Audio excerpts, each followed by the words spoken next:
Hello viewers, আসসালামু আলাইকুম। সবাইকে নতুন বছরের শুভেচ্ছা অভিনন্দন। আজকে 1 জানুয়ারি। তো আজকে নদীতে আসছি। এটা হচ্ছে যে সারদা পুলিশ একাডেমির কেশবপুর বিজিবি ক্যাম্প আছে, সেই পাশে এই নদীটা অবস্থিত। আর আমার গলার কণ্ঠস্বর শুনে হয়তো আপনারা বুঝতে পারতেছেন যে আমার প্রচণ্ড ঠান্ডা লাগছে। আর এখন আমাদের এই রাজশাহীতে বর্তমানে এখন বাজে 1টা, তারপরেও যে এত পরিমাণ শীত, এখনও আমরা শীতের পোশাক পরে আছি, মোটা পোশাক পরে আছি। তো আজকে আমার সকাল থেকেই প্রচণ্ড ইচ্ছা ছিল যে নদীতে যাব, কেশবপুর নদীতে। তো নদীতে আসার পরে নদীর যে বর্তমান অবস্থা, এটা দেখার পরে আমার মাছ মারার নেশা মিটে গেছে। কারণ বর্তমানে রাজশাহীতে যে বাতাস, তীব্র বাতাস আর শীত, যেটার কারণে মানে এই জায়গাতে মানে প্রচণ্ড শিকারি এই জায়গাতে বসে থাকতো, এই জায়গা থেকে মাছ ধরতো। কিন্তু আজকে কারণ কোনো শিকারই দেখা যাচ্ছে না, মানে একটা শিকারিও নেই যে মাছ ধরবে।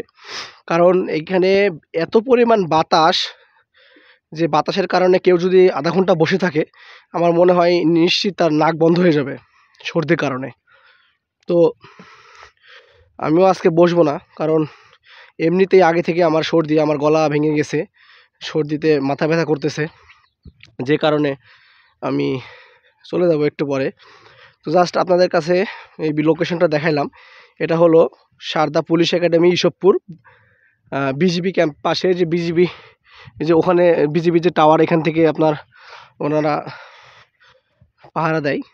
তো মূলত বিষয় হলো, আমি আপনাদের লোকেশনটা একটু দেখাই। এর আগে যে মাছ ধরতে গিয়েছিলাম ওইটা হচ্ছে যে আপনার মিরগঞ্জ, বাট ওই জায়গাতে ব্লকের কারণে বসার মতো কোনো পরিবেশ ছিল না, যে কারণে ওখানে খুব রিস্ক মনে হয়। বাট এই জায়গাতে মানে ব্লকগুলো এত সুন্দরভাবে ফেলার, মানে ব্লকগুলো অনেক আগে থেকে ফেলানো ছিল, যে কারণে মাটিগুলো মানে বসার মতো একটা সুন্দর প্লেস হয়ে আছে। মানে এখান থেকে আপনি চাইলে বসে থাকতে পারবেন।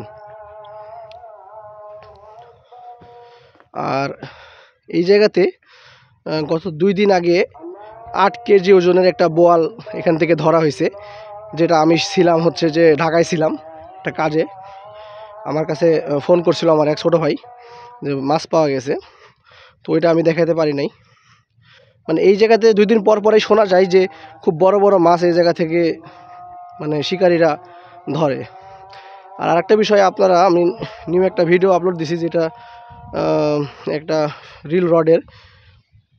তো আপনারা অনেকে পছন্দ করছেন, জানাইছেন যে ভাই এরকম পাইলে আমাদেরকে জানাবেন। তো এটা নিয়ে আমি আলাদা একটা ভিডিও করব ইনশাল্লাহ। তো আপনারা যারা যারা নিতে চান বা নেবেন বা এরকম আগ্রহী আছেন, তারা অবশ্যই কমেন্টে জানাবেন। আর এই জায়গাতে মাছ ধরার মতো এখন পরিবেশ নাই, কারণ প্রচণ্ড বাতাস। তো দেখি চলে যাব। ধন্যবাদ।